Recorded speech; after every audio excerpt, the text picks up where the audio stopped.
All right, morning. We're starting things off with Blue Thunder today. It's nice and cool, but you guys are gonna get a chance to watch. We got Diego Marquez here. I don't know if you guys remember Diego from, he's been here a couple different times. Hey Diego, stop for a second. Wave at the camera. You've been at Lamar Community College, huh? In Colorado, and he's on his summer break, and rather than go home for the entire summer, he's came out here to hang out with us and ride. So he's on Harley right there.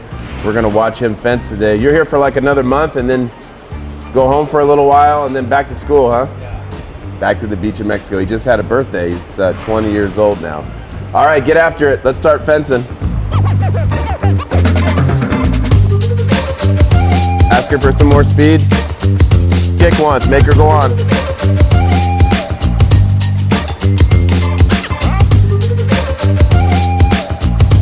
Oh, there goes Lala right there. That's a 2-year-old Shiner's Voodoo Doctor out of Paleface Dancer. That was a horse we called Lila that Karen showed and did real well on. All right, go on faster. Kick. Faster, cluck, kick. Good. I like how at the fence you kept your hands quiet and let the fence stop her. Now when you go the other way, this mare's a little lazy, I want you to use your voice, cluck, ask her to go. If she doesn't go, you can kick, or sometimes you can take your spur, put it on them and squeeze that spur forward. Some horses respond better to that than the kick. Some horses, when you kick them, they get really tight, they don't want to go. Okay, so you go with what you feel. If you feel her getting tight, try squeezing her up with your legs and then get her moving down there. Okay, now go on. Faster. Faster. Good. Go on, kick. There. Again. Again. Nice. So every time, like when I say again, you give her the cue, cluck or kiss. You don't feel her move forward, then use those legs. Okay, we're gonna go down to the fence one more time and then we're gonna try stop over here. And when you do stop her, same thing as like you're doing at the fence. Keep your hands down, just say whoa. See what she does.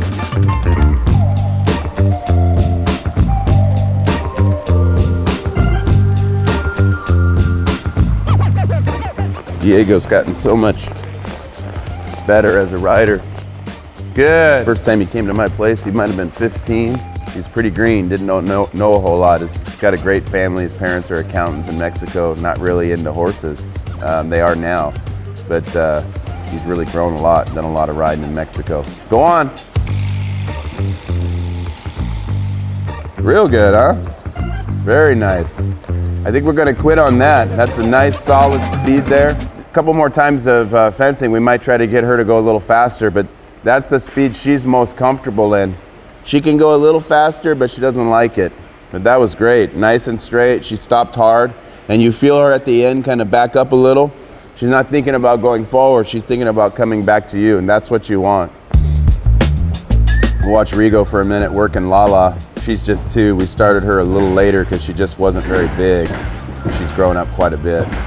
When you do that other side, see if she'll move her hip away. You know what I mean? Will she do it on this side?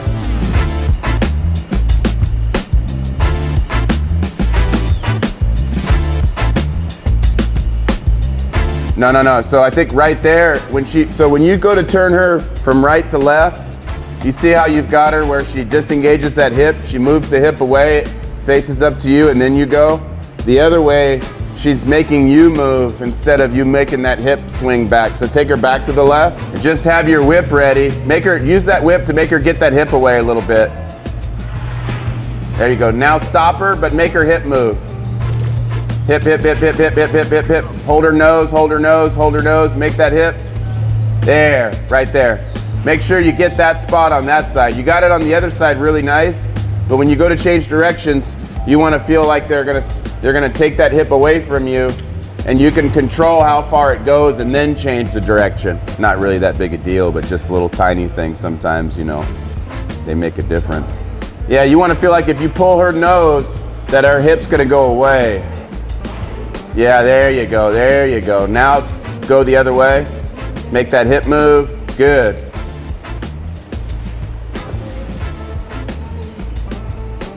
Let her out a little bit longer. Move that hip away. Then say, whoa, pull the nose. Make that, now hold the nose, now move the hip. That's your hole right there. Now I wouldn't be in a hurry right there to even make her go the other way. Yeah, she's kind of not respecting your space a little bit. Let me see 1 second. You got it right there, it's close.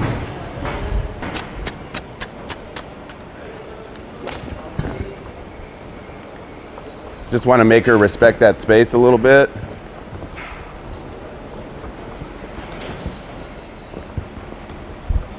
Then I'll, whoa. So I like to turn my body. So I'm really putting all my energy to the hip. And then I held that nose to stop her, so there was really only one choice. She kind of panicked a little bit, but then as soon as she got away, I give her that release. Ooh, she's feely. I play with her nose a little bit. Because if you watch, she's being pretty good, but I don't think she's really using her head completely, if that makes sense. She's kind of going around and she's pretty close, but I want her to use her head a little more. There, there. She pays attention to everything. Get her to round her body a little bit, same as you would when you ride. Whoa. There. It's called just about like the position. She's so feely. You just have to get in that right spot for her to figure out what it is you want. You got it on the other side, good.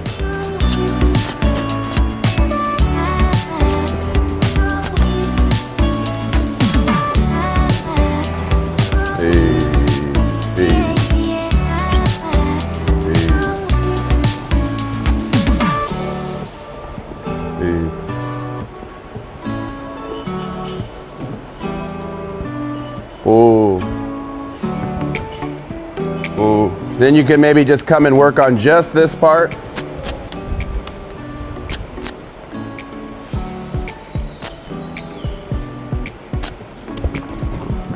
Got a little spot right here, so now I'm going to be ready for her. Keep that pressure right there. There.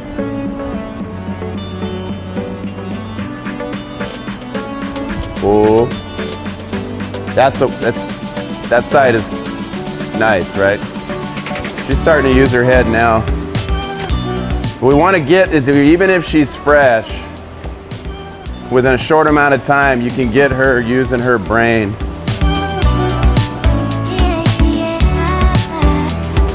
So even right here, I'm just trying to get her to disengage that hip a little bit and stay over here. Don't come on top of me. Oh. And so you can build on that right here without even getting on her. Oh. Ah, love that right there. That's all we wanted. And we wanted her, but you look at her eyes now. I see a horse that's paying a lot more attention. Part of it, she's a little tired, but I'd like to think a lot of it is the work that we did. That's enough for today. So now, on a day like this, you know, it's kind of hot and humid. We used a lot of our horse on the ground. I'd still get on and walk her and work on some of the same stuff, just moving her hip, pull that rope. She should be pretty good at it. And like, if she's not, I'd grab the little crop, because it's similar just like this, and I would pull that, and you're going after that focus, just getting her to pay attention. Bet she's probably going to be great though.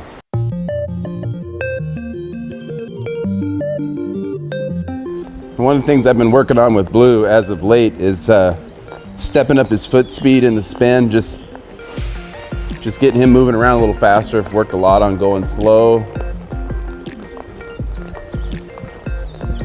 like this.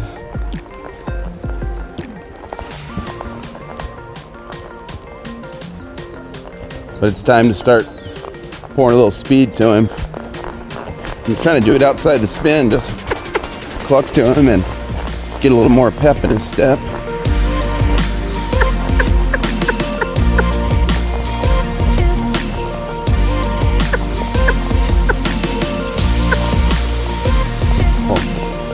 This is a really hot day here in Texas, really humid, so I'm only going to get just a few opportunities to do this.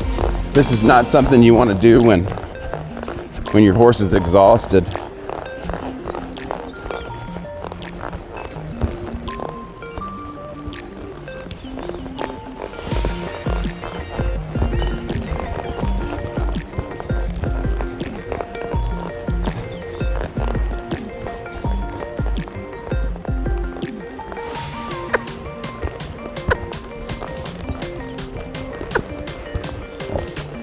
I think I'm out of horse already. He's getting better though, he's got good footwork. I'll try him again in a couple days.